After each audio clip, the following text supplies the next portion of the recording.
Nosotros vivimos en una cultura fuertemente influenciada por el socialismo, a tal punto que se ha llegado a pensar de manera general que ser rico o tener dinero es un pecado, algo inherentemente malo, algo propiamente malo. Si este pensamiento se ha permeado también dentro de la Iglesia, algunos incluso creen que cuanto menos dinero uno tiene y cuanto menos cosas tenga o cuanto más sufras, más espiritual o más santo uno es.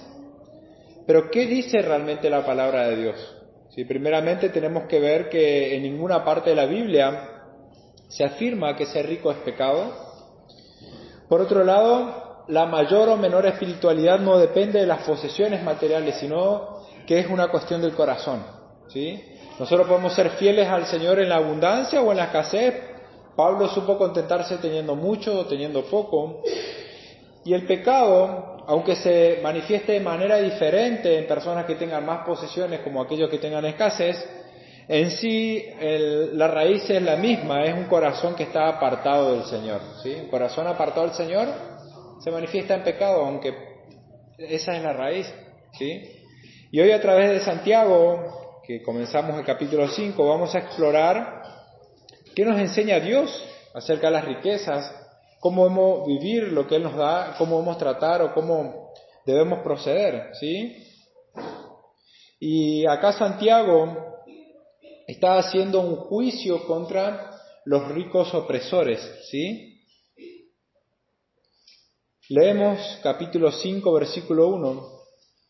Dice: vamos ahora, ricos, llorad y aullad por las miserias que os vendrán.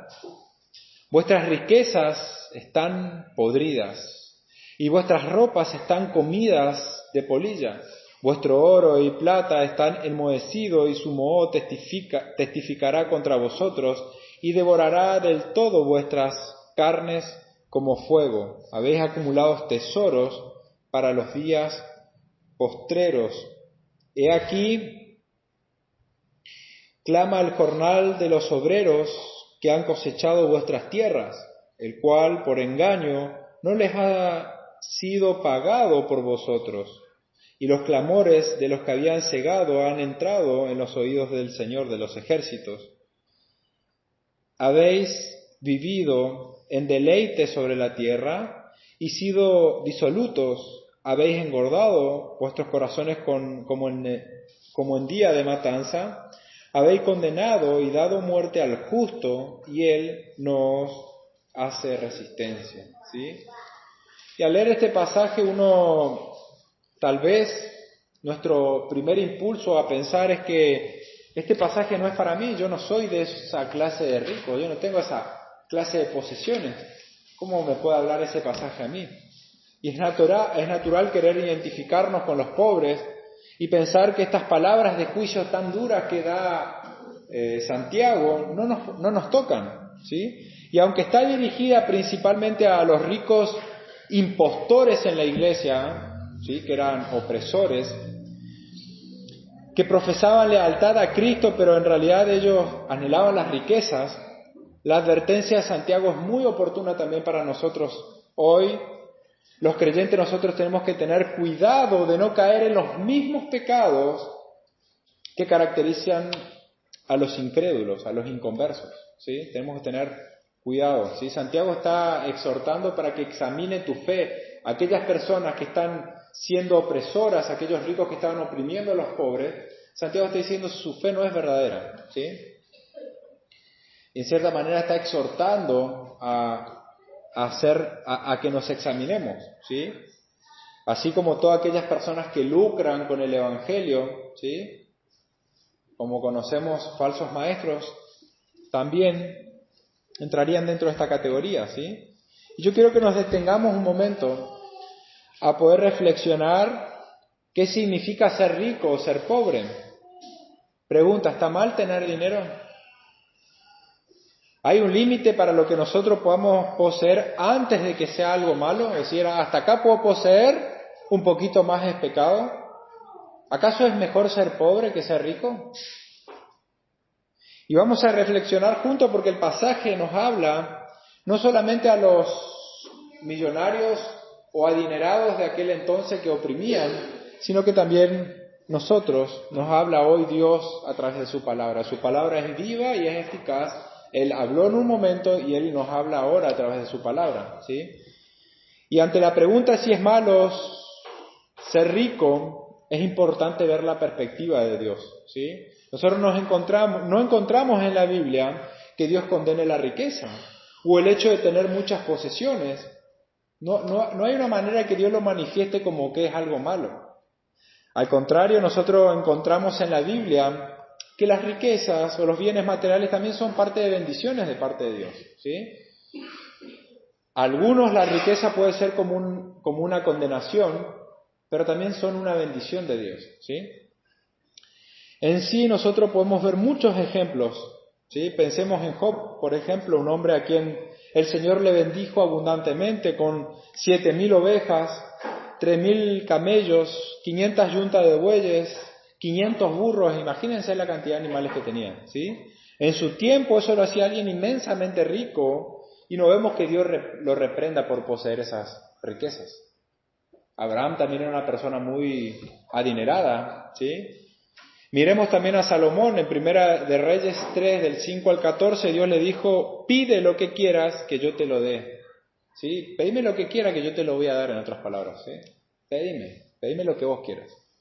Y Salomón no pidió riquezas ni poder, sino él pidió sabiduría para poder gobernar, ¿sí? Él le pidió sabiduría para gobernar, y porque su corazón estaba puesto en servir a Dios y en servir al pueblo, el Señor no solamente le dio sabiduría para poder gobernar, sino que le dio riquezas, ¿sí? Le dio gloria, lo hizo un rey glorioso ante los ojos de los hombres y le dio muchas riquezas, ¿sí?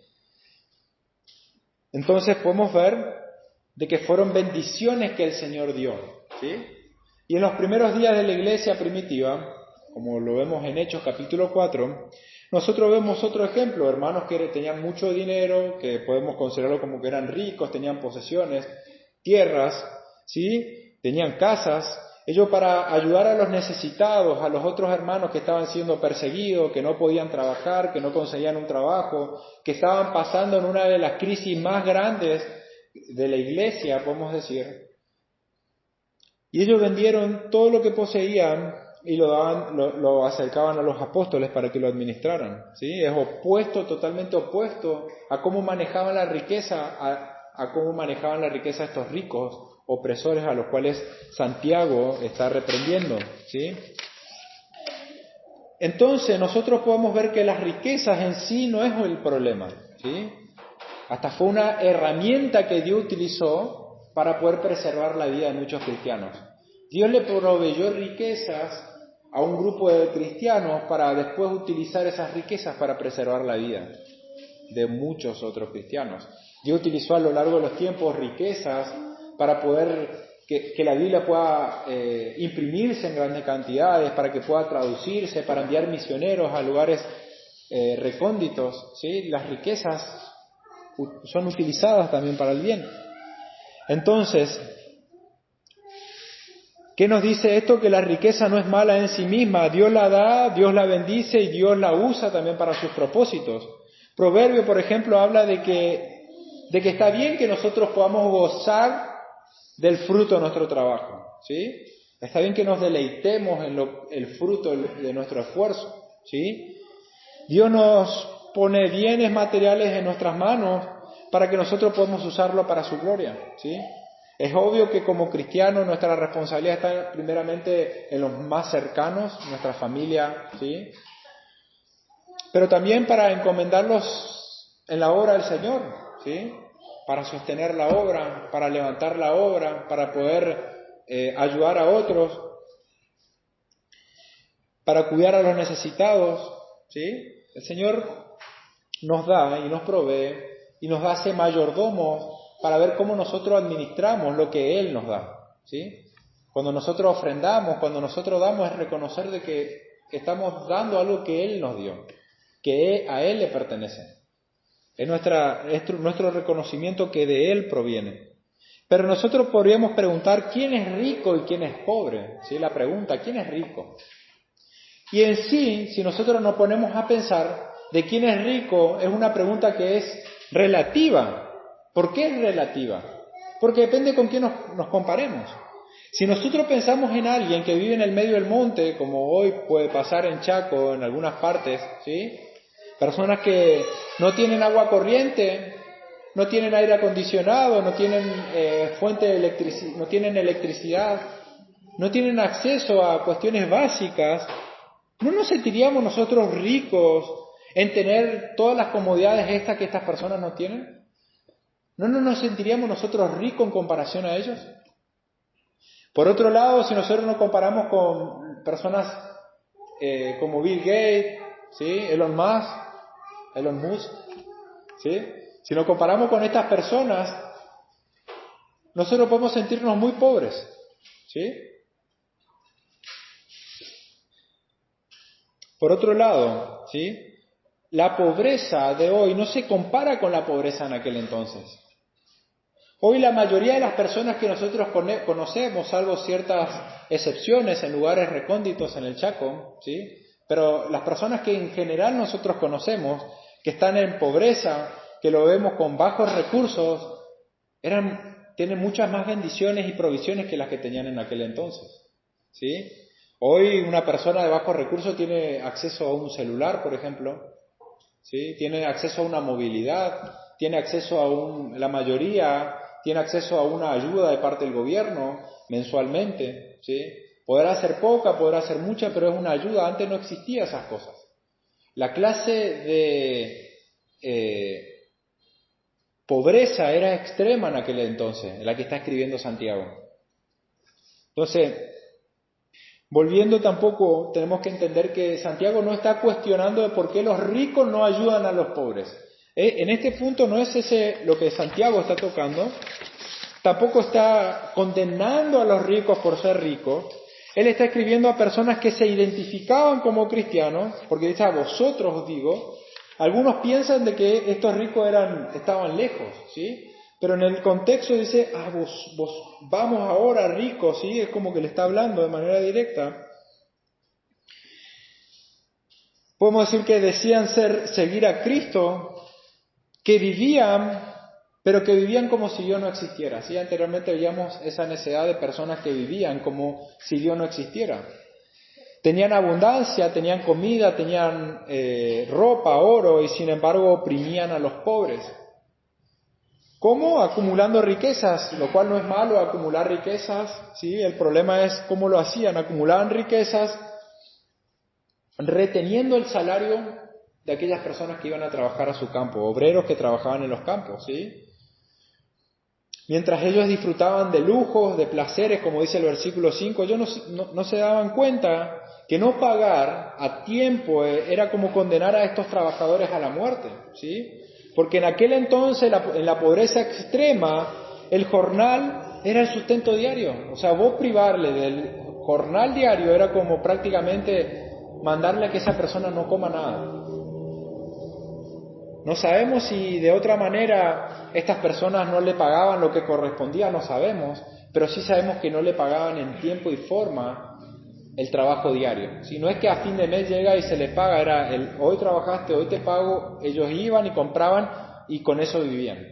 Esa era la pobreza extrema y estas personas aprovechaban porque ellos tenían y acumulaban riquezas y disfrutaban de placeres, pero no querían pagarle a tiempo, ¿sí?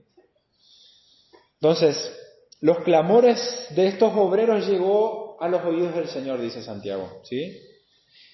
Él no se quedó callado, por eso Santiago anuncia un juicio tan severo contra estas personas, y dice que van a llorar y van a aullar por las miserias que os vendrán, ¿sí?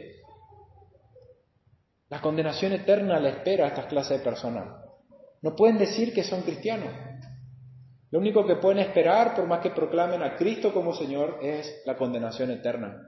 Por más que ellos digan, yo creo que la salvación es por gracia, estas personas que estaban oprimiendo a los pobres, lo único que podrían esperar es la condenación eterna. Eso es lo que está diciendo Santiago. Es muy fuerte porque está confrontando con una realidad de que ellos no estaban demostrando vivir conforme a lo que ellos decían creer. Y si analizamos la situación, nosotros podemos ver que todo lo que generó el problema no fue el dinero, sino fue el amor al dinero. ¿Sí? En 1 Timoteo 6:10 dice, el amor al dinero es la raíz de todos los males. Entonces, la cruda denuncia que está haciendo Santiago, está condenando a los que dicen adorar a Dios, pero que en realidad adoran al dinero. Como dijimos, hoy quizás muchos falsos maestros pueden catalogarse aquí. No están oprimiendo a trabajadores, pero quizás están oprimiendo a personas para sacarles dinero, ¿sí? Pero no solamente a ellos. Es más fácil siempre ver el pecado en otros. Pero la Biblia, cuando nos acercamos a la palabra, tenemos que primeramente exponer nuestros corazones, evaluarnos nosotros, ¿sí? ¿Qué es lo que el Señor quiere decirnos? Y el problema del dinero es que puede darnos la falsa sensación de poder y de autosuficiencia. ¿Sí? Cuando tenemos plata, pensamos que podemos comprar cualquier cosa o que podemos enfrentar cualquier problema. Total, tenemos cómo salir del problema, ¿sí? Y el problema del dinero es que nos da ese sentido de autosuficiencia y muchas veces no nos apoyamos en depender del Dios, ¿sí? Lo dejamos a Dios de lado.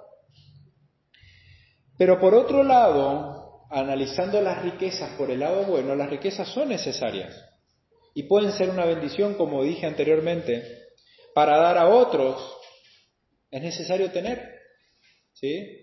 Si nosotros queremos bendecir o dar a otros o ayudar o suplir las necesidades materiales de otros, primeramente tenemos que tener para dar.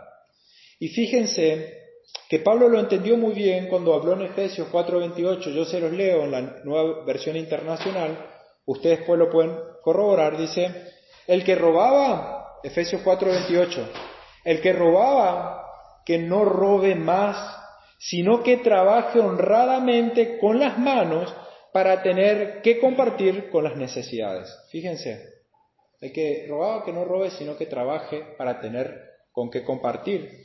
Y una cosa es el contentamiento, que es estar agradecido con el Señor con lo que Él nos da. Nos esforzamos, trabajamos, nos rompemos el lomo, como se dice, pero al fin del día nosotros nos contentamos con lo que el Señor nos proveyó. Eso es el contentamiento que decía Pablo, me sé contentar en la abundancia y en la escasez. No me quejo del Señor, le clamo al Señor, le pido ayuda, me esfuerzo en lo que está a mi alcance, pero me sé contentar con lo que el Señor está dándome. Eso es una cosa. Pero otra cosa es el conformismo. El contentamiento es esa paz que sentimos agradecido al Señor, pero el conformismo es el pensamiento de que uno no quiere esforzarse por obtener más porque considera que no es importante. Quizás nos sentimos bien con lo que tenemos, pero no nos fijamos en las necesidades de nuestra familia, no vemos las necesidades de la iglesia, no vemos las necesidades de otros. Estamos bien con lo que tenemos y nos conformamos, podemos decir,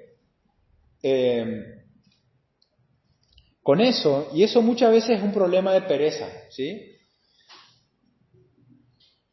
Pero Pablo está diciendo en Efesios que a los que robaban no les dice que puede ser que ellos estaban robando por necesidad, ¿sí? O puede ser que no. Quizás estaban en una pobreza extrema y salían a robar y Pablo le está escribiendo, no sabemos el contexto, pero le dice a los que robaban que no roben más, no les dice que se conformen con la pobreza. Dejen de robar y aprendan a vivir con lo que tienen, confórmense, no les dice eso, sino que les dice trabajen para tener y así bendecir a otros, ¿sí? Entonces, el llamado no es a conformarnos, sino a contentarnos, que implica esforzarnos, pero al fin del día, cuando tenemos que acostarnos, estamos contentos con el Señor. Pero al otro día nos levantamos y nos esforzamos con todo lo que podemos, llega al fin del día y nos ponemos contentos con lo que el Señor nos proveyó. Oramos, pedimos, pero dependemos del Señor. Dios nos da posesiones para que nosotros las administremos, no solamente para que las guardemos, no solamente para nosotros. Por lo tanto, este pasaje nos invita a examinarnos. No importa si tenés mucho o tenés poco, la pregunta es ¿qué estás haciendo con lo que Dios te dio? ¿Qué estás haciendo? ¿La usás para bendecir o para oprimir? Quizás no tenés empleado, pero tenés una familia.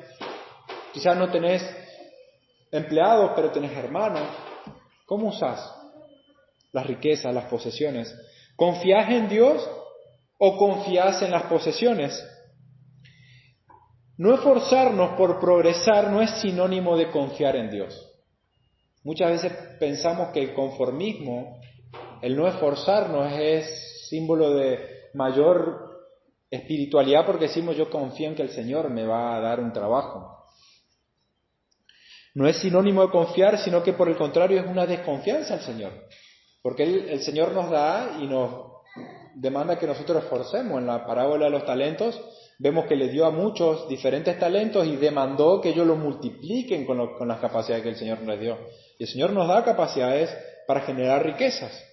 Él nos da capacidades y tenemos que usarla para poder obtener recursos para bendecir a nosotros y para poder bendecir a otros, que es lo que dice Pablo en Efesios. Los que roban, no roben, trabajen para bendecir. ¿A quiénes?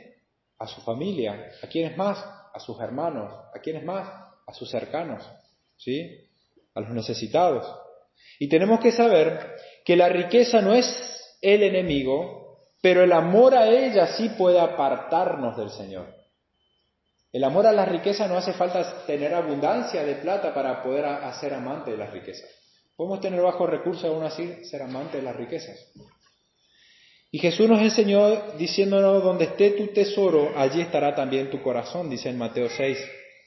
No es el egocentrismo o la avaricia que nos mueve a tener más, sino es el bienestar de nuestros cercanos. Eso es lo que nos tiene que alentar a movernos y a esforzarnos. Tampoco nos afanamos poniendo nuestra confianza en las posesiones, pensando que cuando tengamos vamos a tener paz, y no podemos tener paz porque no tenemos. No es eso, no es afanarnos. Volviendo al texto, nosotros podemos ver que Santiago está condenando a estos ricos opresores y les muestra la necesidad porque ellos estaban confiando en riquezas que son efímeras, ¿sí? Entonces en este punto vemos la necesidad de confiar en las riquezas, ¿sí? Si bien Dios no condena las riquezas, como dijimos, sí nos advierte en poner nuestra confianza en las riquezas. ¿Cuántas veces nosotros hemos visto a personas o incluso a nosotros mismos buscando en el dinero la seguridad que solamente Dios puede darnos? ¿Sí? Es fácil caer en la trampa. Al fin y al cabo el dinero nos permite comprar comida, pagar deuda, enfrentar imprevistos. Pero como nos enseña la palabra, confiar en las riquezas es una necedad porque son pasajeras, son efímeras y no pueden sostenernos ni sostenerse eternamente. Jesús le dijo claramente en Mateo 6, del 19 al 21, no acumulen para sí tesoros en la tierra donde la polilla y el óxido destruyen y donde los ladrones se meten a robar, más bien acumulen para sí tesoros en el cielo donde ni la polilla ni el óxido carcomen, ni los ladrones se meten a robar, porque donde esté vuestro tesoro, allí estará también el corazón, ¿sí? Si vamos a hablar, pensamos los ricos en Hechos, entre el contexto de las necesidades, ellos hicieron tesoros en el cielo, podemos decir, con las posesiones que tuvieron. Por otro lado, los ricos opresores estaban haciendo tesoros en la tierra, donde ladrones roban y todo se corroe, ¿sí? Entonces, ¿qué nos está diciendo el Señor aquí? Que las riquezas terrenales se desvanecen. Santiago menciona que el oro se enmohece y esto lo está haciendo figurativamente para decir que en sí las posesiones no tienen valor. Acumular riqueza, plata y oro, es simplemente la acumulación por sí misma no sirve para ningún propósito. Hay personas que mueren con abundante acumulación de riquezas y no les sirve de nada, no la pueden llevar para el otro lado. Es cierto, en cierto sentido, estos metales son entonces inútiles, por eso es que se corroen. La ropa se desgasta y lo que hoy parece abundante, mañana puede desaparecer. Santiago repite en el versículo 2, diciéndonos, vuestras riquezas están podridas y vuestras ropas están comidas de polilla. Hoy esto es una advertencia amorosa también contra nosotros. No es solamente un juicio contra ellos, sino que es una advertencia contra nosotros a que no pongamos nuestra esperanza en lo que no dura. Pensemos en Salomón otra vez. Al principio su riqueza fue una bendición porque mientras su corazón estaba en el Señor, las riquezas fueron una bendición. El reino experimentó la paz. Las personas pudieron disfrutar.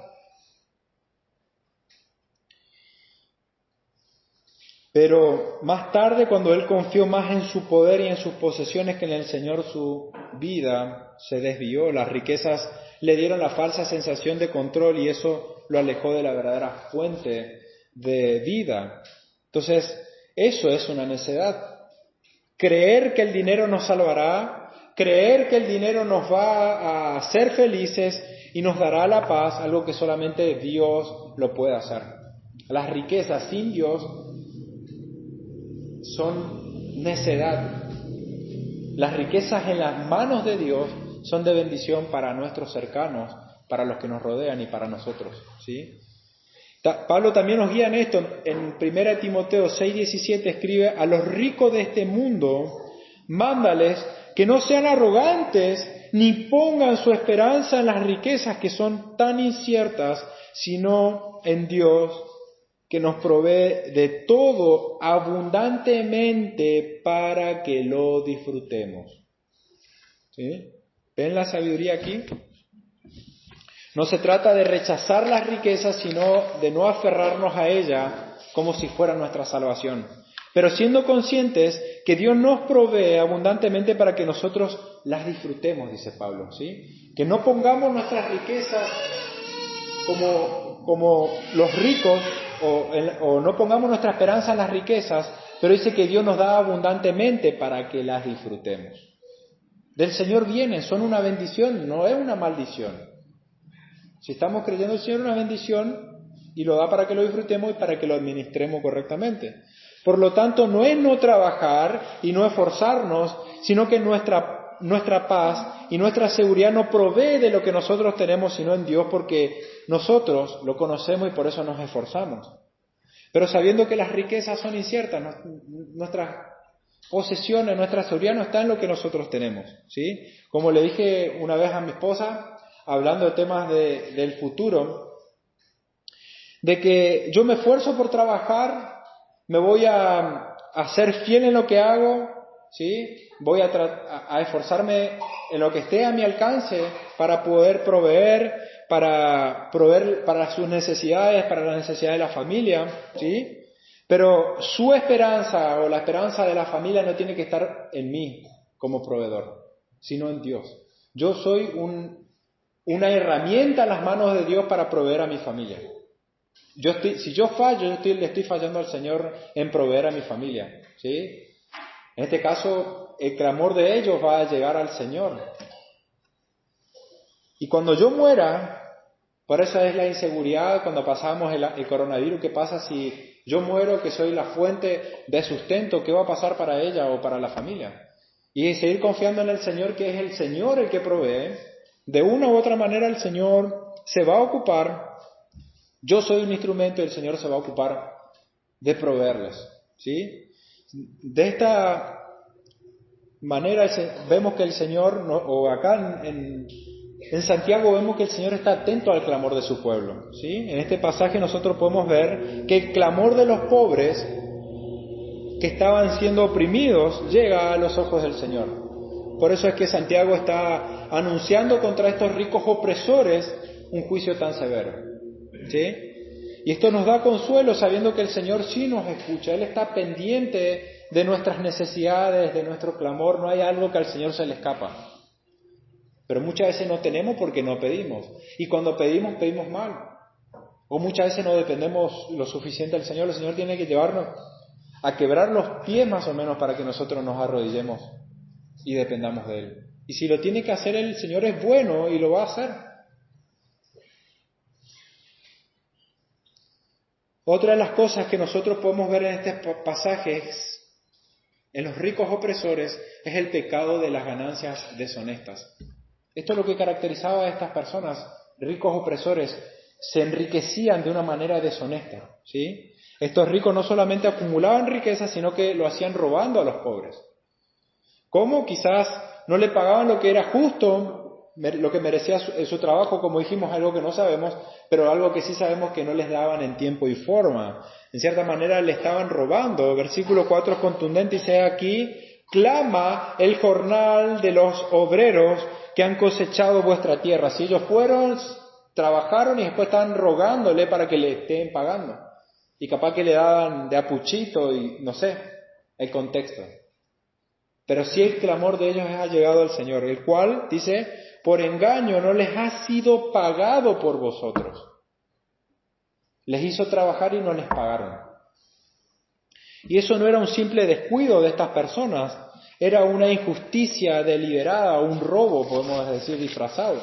Y acá nosotros podemos ver cómo un pecado lleva a otro. Todo empieza con la avaricia, este deseo desmedido por tener más y más dinero, la avaricia de estos ricos opresores, estos ricos falsos creyentes, ¿sí? Los llevó a poner su esperanza y su confianza en las riquezas, buscando esa mayor sensación de poder y de seguridad que les daba las riquezas. Y en ese anhelo egoísta los condujo a algo oscuro, ¿sí? Robar a los que menos tenían. Aquellos que dependían de ellos, aquellos que tenían que alimentar a sus familias, y en vez de usar sus recursos, estas personas que profesaban creer en Dios, en vez de usar sus recursos para bendecir, estaban robando. ¿Sí? Lo usaron para oprimir. Ellos tenían poder porque tenían ciertos recursos y eso los colocaban en una situación de poder sobre otros, pero retenían el salario de los obreros más. Ellos vivían de una manera lujosa, acumulaban riqueza. No es que no tenían para dar, no querían hacerlo. Personas que necesitaban de ese dinero para vivir. Y la palabra no se detiene aquí. Santiago en el versículo dice: habéis vivido en deleites sobre la tierra. O sea, ellos estaban deleitando y disfrutando, y siendo disolutos habéis engordado vuestros corazones como en día de matanza. ¿Qué significa esto? Así como se engorda el animal antes de matarlo, cuando lo llevan al matadero, estos ricos, en su afán, en su placer, en su opulencia, no se daban cuenta del desastre que le esperaban. Se estaban engordeciendo de orgullo, vivían sin temor de Dios, pensando que el día no iba a llegar, pero estaban acumulando para sí ira para el día de la ira. ¿Sí? No siendo conscientes que van a tener que rendir cuentas delante del Señor. Sus riquezas que creían tan seguras, los que le daba tanta seguridad, tanta confianza, se volverían un testimonio en su contra, como dice el versículo 3. Vuestro oro y plata están enmohecidos y su moho testificará contra vosotros. ¿Sí? Estas riquezas iban a ser un testimonio de su juicio y condenación. Esto que vemos en Santiago es un recordatorio muy importante para nosotros hoy. Dios no solo ve lo que nosotros tenemos, sino cómo lo conseguimos y cómo lo usamos. Lo que tenemos, cómo lo conseguimos, cómo lo usamos. Y en aquel entonces los ricos opresores se aprovechaban, como dijimos, de los pobres, que necesitaban trabajo, que necesitaban ser contratados, pero no recibían el pago, ¿sí? Y esta actitud también podemos ver cuando alguien es deshonesto, también podemos verlo desde distintos ámbitos. El pecado está detrás, se camufla, pero detrás está el querer aprovecharse de la situación. Ellos se querían aprovechar porque tenían una situación de ventaja, pero también es deshonesto cuando personas que tienen que trabajar no son diligentes en su trabajo, se aprovechan de a quien le hacen el trabajo, del jefe o a quien le están sirviendo, cuando se aprovechan al cobrar un trabajo de manera excesiva, cuando estafan a otro, cuando no terminan de pagar lo que deben. En cierta manera están aprovechándose de otros. Es lo mismo que hacían los ricos, pero la diferencia es más contundente porque del otro lado habían pobres que se morían, ¿sí? Pero el pecado, el problema del corazón es el mismo, ¿sí? El querer, el amor al dinero, el cual es raíz de todos los males. Y el Señor nos llama, podemos ver que el Señor nos llama a vivir con integridad, a trabajar honradamente, a compartir lo que nosotros tenemos, no a engordarnos con el egoísmo, podemos decir, trayéndolo a la imagen, Por lo tanto, este mensaje de Santiago no es solamente un juicio contra los ricos opresores, sino que es un llamado del Señor a todos nosotros. No se trata solo de no oprimir a los más pobres, sino de abrir nuestro corazón y ser misericordioso con lo que el Señor nos provee. De poder ser dadivosos. Para ser dadivosos tenemos que esforzarnos por tener más para poder ser más dadivosos. En la palabra nosotros encontramos un llamado a contentarnos con lo que tenemos, pero tampoco nos vemos que tenemos que exigir a la iglesia o esperar a la iglesia que la iglesia nos dé, ¿sí? Porque quizás otro tiene más, entonces nosotros queremos que nos den. Eso es falta de contentamiento, ¿sí? El Señor nos manda a contentarnos, no nos manda a exigir, sí nos manda a trabajar. Hebreos 13:5 dice, manténganse libres del amor al dinero y conténtense con lo que tienen, porque Dios ha dicho, nunca te dejaré, jamás te abandonaré. El Señor está, el Señor te va a apoyar, el Señor va a bendecir el esfuerzo, tu esfuerzo para proveerte. El Señor también nos llama a vivir con integridad en todo lo que hacemos. Si trabajamos para un hermano, no vamos a cobrar indebidamente, no vamos a hacer las cosas a medias, al contrario, hagámoslo con más empeño, como si lo hiciéramos para el Señor. Dice, todo lo que hagáis, hacedlo del Señor como para el Señor y no para los hombres, ¿sí? Pero también hay un desafío. Si nosotros vemos a un hermano en una verdadera necesidad y cerramos nuestros corazones, hay un peligro, hay un llamado de atención con nuestra fe, ¿sí? Es algo que también nos mostró Santiago, nos habla Juan, 1 Juan 3, dice, si alguien que posee bienes materiales ve a su hermano que está en necesidad y no tiene compasión de él, ¿cómo puede estar el amor de Dios en él? Entonces el Señor sí nos manda a compadecernos y no olvidemos algo que ya venimos mencionando, que si nuestra necesidad viene de nuestra propia falta de diligencia, porque el Señor va a bendecir nuestro esfuerzo, pero si nosotros no nos esforzamos y tenemos escasez porque no trabajamos, no nos esforzamos y pensamos que el Señor no nos da o que el Señor no nos provee y nos tienen que dar otros, ¿sí? Ahí hay un problema. El Señor nos pide responsabilidad y un corazón dispuesto a trabajar honradamente. En esencias, Santiago nos está diciendo que examinemos nuestra fe. ¿Dónde está puesto nuestro corazón? Y aunque era terrible cómo se aprovechaban estos ricos opresores de aquellos pobres, la palabra lleva a que hoy mires a tu corazón. ¿Cómo ganas tus recursos? ¿Cómo lo administras?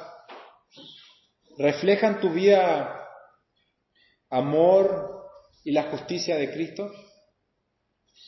Si al mirarte en este espejo de la palabra te das cuenta de que estás fallando, quizás por la avaricia, quizás por la indiferencia, quizás por una falta de esfuerzo lo suficiente, hoy es el día de arrepentirte. El Señor es fiel y justo para restaurar, para bendecir, para guiar. El Señor te invita con sus brazos abiertos a que vengas a Él, a que puedas hacer tesoros en los cielos, a vivir de tal manera que tu fe sea evidente para otros.